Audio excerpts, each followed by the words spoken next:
First up, we have the Digitama. For this, I'm going to be playing 4 Hotmon and then 1 Baihumon. The Hotmon are going to be able to get you 1000 DP pretty easily, as we do play a decent amount of Tamers in this deck. And then the Baihumon is going to help get a little bit of draw power for when one of your Digimon is destroyed sometime during the game. It is probably going to happen, and it is pretty useful. I do like having 5 Digitama in this deck though, and it is pretty consistent with these ones.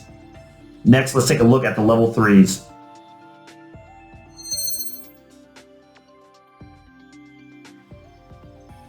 Starting off your level 3s, we have 4 Toy Agumon. The reboot ability is going to be really good, as you're going to have Digimon that have 13, 16, sometimes even 21k that are going to be able to swing in and check multiple security, and this is going to be able to let them restand, and a lot of the times they're going to have blocker on them as well. So this is really going to let you be offensive without having to worry about a counterattack.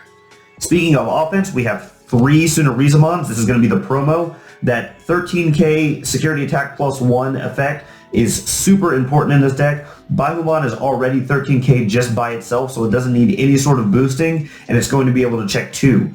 If it is on the field just by itself, it is going to give almost all of your level 6s piercing, and sometimes even your level 5s once we get up to it and I show you what we have later on in the deck.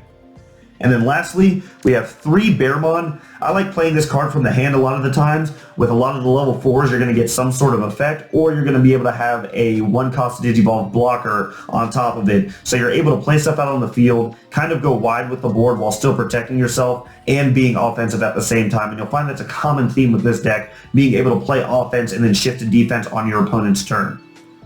Those are the level 3s. Let's take a look at the level 4s.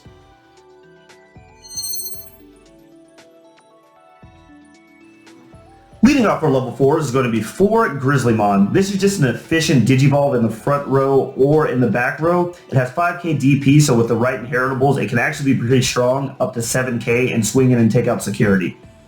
Next, we have 3 Dark Tyrannomons, another efficient Digivolve, but this one has blocker, so it feels really nice when you play a Baihumon for 2 and then Digivolve on top of this for 1 and have a blocker on the field. In this meta, multiple swings with multiple checks is kind of the go-to, so it's really important if you can break up that pattern and at least block one of those. And then lastly, we have Striketramon at 3. This is really cool. I really like this card, as when you Digivolve on top of a Baihumon or anything else in the front row or promote, you're able to look at the top 4, pull out a Tamer that you need, normally a memory resetter so that you're not going to be memory locked for the rest of the game. And it has a great inheritable of being able to gain you a memory if you have 2 or more Tamers and when you swing in.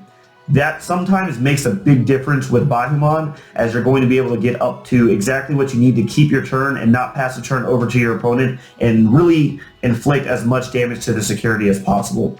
So with the level 4s out of the way, let's go ahead and take a look at the level 5s.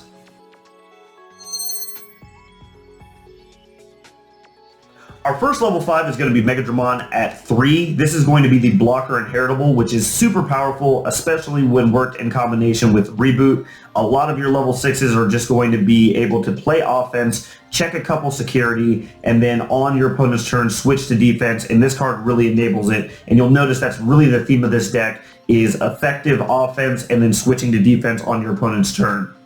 Next is going to be Gogmon at 2. I'm actually thinking about boosting this card up to 3, as it is really effective. Being able to pick and choose which of your Digimon you want to give plus 2k for until the end of your opponent's turn is very powerful. Sometimes I even go all out and boost up the Gogmon itself as high as possible, swing in, and then go into Baihumon, who is supercharged at that point, and then check an additional 2 security off of that. But it's really effective. The plus 1 DP during all turns really matters, especially when you have blockers as well.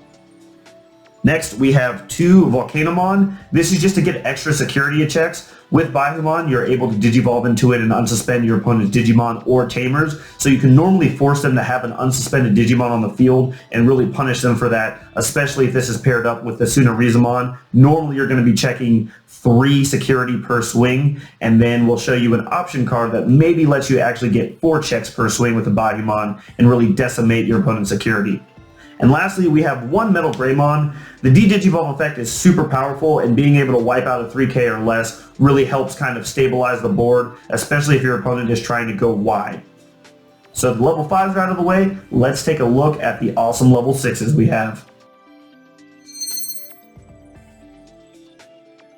Taking its rightful place as the leader of this deck is going to be Baihumon at 4. It's 13k DP. It has 2 really good effects that I think are honestly a bit slept on. Its Wind Digivolving ability is able to unsuspend up to 2 Tamers or Digimon, and it doesn't have to be your opponent's Digimon. So you are able to swing in with level 5 and then Digivolve into Baihumon, unsuspend it, and swing back in. There's just a lot of situations that you can really use to shape the board, and it really gives you a lot of control. Then its second ability, for every 2 Tamers and or Digimon that they have on the field, you just get rid of 1 security for that.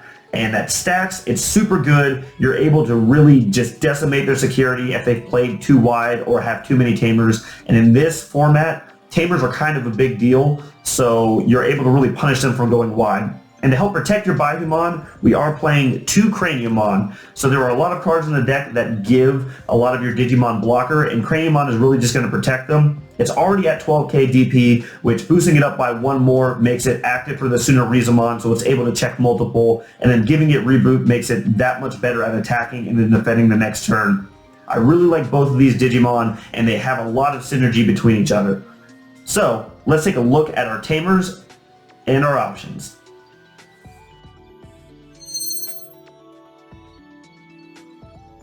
Our first Tamer is going to be Tai. He is a memory resetter, but more importantly, he is able to give plus 1k DP to your Digimon on your opponent's turn. This does stack, and it really just changes how your opponent has to do their math during their battle phase.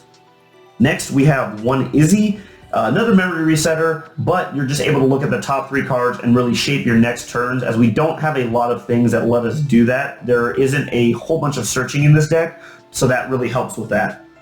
Next, we have Daigo at 2. I really like this. It is perfect synergy with Baihumon, as you're able to unsuspend your opponent's Digimon and gain a memory, or if they're playing a deck that normally lets them unsuspend on their own, you're able to punish them for that.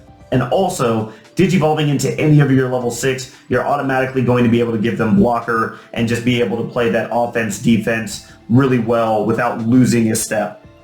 Next, you have Izzy and Joe. This one is kind of interesting. It's the only Tamer that is going to add extra memory. It does have synergy with the fact that your opponent is going to have 2 or more Digimon for it to activate, and we all know the more Digimon your opponents have, Baihumon's effect is just that much stronger. And then lastly, we have Analog Youth. This is just to get some sort of draw power or at least search power out of the deck, but also if one of your level 5s does go down during a swing or a level 6, you are able to kind of set up in the back row and not really lose too much momentum. So with the Tamers out of the way, we're going to go ahead and take a look at the options.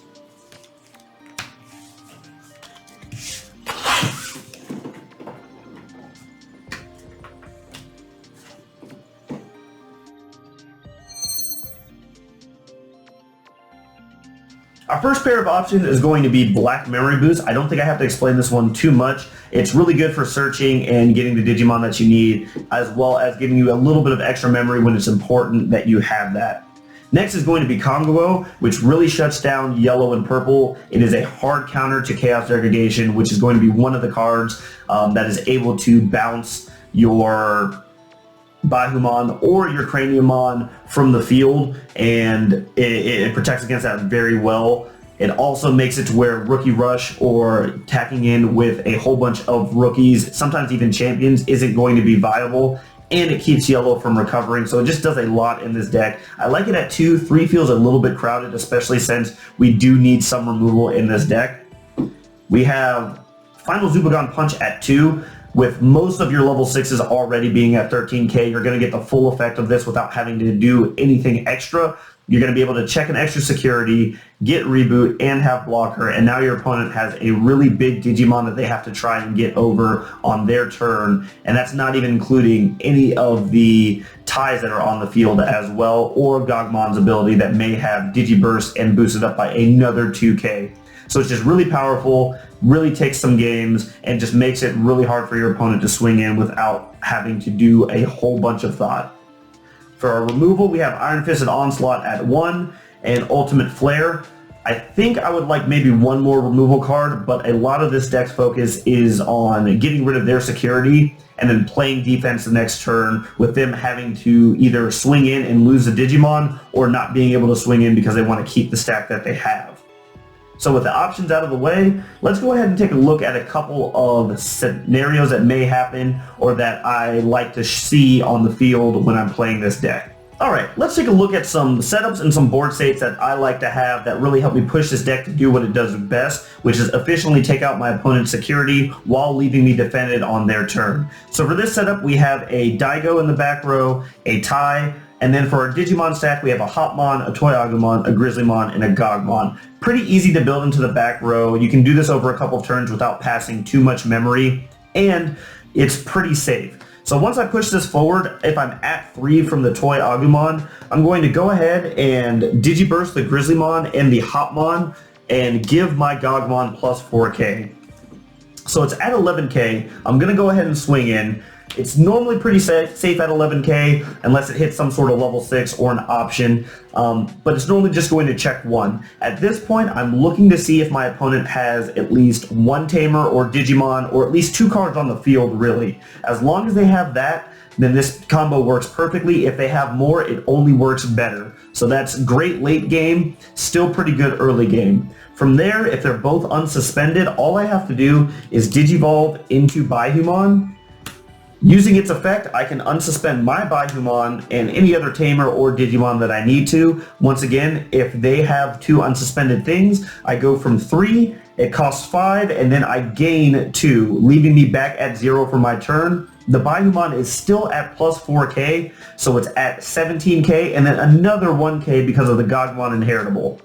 As well as Daigo, now that I just Digivolved into a black level 6, go ahead and give Baihumon a blocker, and then I'm going to swing in at this point, checking another security. Normally, it's not going to die to anything. It beats Omnimons, it beats Death X Mons. It's really just security option effects that you really have to worry about. And then at the end of my turn, because of Toy Agumon, it reboots. It still keeps all of that DP bonus, and if they have 2 cards on the field, that's another security gone, or if they have more, that's 2 more security gone. So in the span of 1 turn, we have checked normally 4, sometimes 5 security, and there was nothing our opponent could really do about that. But this is a combo that I really like to use. So another combo that you can set up that I like, and this one is very offensive in nature, is going to be a stack like this, where you have Hopmon, Tsunarizamon, something like Strike-Dramon. The champion really doesn't matter too much, and then Volcanomon. And once again, as long as your opponent has a Digimon and a Tamer, or 2 Digimon or 2 Tamers, this is going to be super effective. You really don't even need the Daigo if you don't want it, but just having a memory setter and being at 3, final Zubagon Punch in hand, and Black Memory Boost had already being played so that you can use it for this turn. I think a lot of you see where this is going, but this is going to check an obnoxious amount of security. So with 3, you could swing it with Volcanomon, but we're going to be a little bit more cautious with this. You just Digivolve straight into the Baihumon. Once again, normally only going to cost 3 because your opponent has 2 Digimon or Tamer on the field. You're going to be able to now pop the Black Memory Boost to gain 2 memory, and then from there, you're going to be able to go into Zubagon Punch. Your Baihumon is going to be at 17k at this point. Once again, not losing to really any Omnimon or anything like that. And then you're going to be able to swing in. From there, with the final Zubagon Punch, you're checking 1 security, 2 security, 3 security, 4 security, just from 1 Digimon. If they have an unsuspended Digimon, then it's going to be 4. If they don't, then it's just going to be back down to 3 security on this 1 swing by itself, which is crazy. And then at the end of the turn, you're also going to get rid of 1 security just from Baihumon's effect. All of these are really cool situations that you can set up. I implore you to just try out the deck and see what you like. Get into some situations where you're able to unsuspend or leave your opponent's Digimon suspended, attack through them, maybe having a Tsunarizamon on the field so you have piercing, getting rid of your opponent's Digimon, and doing multiple checks. But I really like the versatility of this and how you're able to really just shape the battlefield how you want it to. Now that we've taken a look at some of the individual cards, I just wanted to go over some strengths and some weaknesses that I see this deck having. The first is that you're going to have a lot of high DP Digimon that are going to be strong both attacking and blocking, and you're going to be able to check multiple security because of the Tsunarizamon as well as Zubagon Punch. and you're also going to have a decent amount of board control, being able to block when necessary and keep your opponent from attacking in. However, some of the weaknesses are that this deck only has 2 actual removal option cards, and they're not always the greatest depending on which one you have in your hand, so most of your removal is going to come from swinging into your opponent's Digimon. If you don't have a memory tamer on the board, you can be memory locked pretty easy, and as you see, most of the level 5s actually take 3 to Digivolve into, and if you have a memory blocker out on the field on your opponent's side, then Baihumon's effect just gets completely shut down, so that is pretty detrimental. And lastly, any option effects that are going to happen from the security or just options that your opponent play are going to be pretty powerful, as you don't really have a lot of defense against them in black, and it's tough to keep your Digimon safe. Craniumon is the only Digimon that can actually keep your defenders from being blown up by options. Well, hope you enjoyed the deck. Get a chance to try it out and let me know how it goes. And if you liked what you saw, please like and subscribe to the channel, as it really does help. And I can't wait to see you next time. With that being said, let's get that gate closed.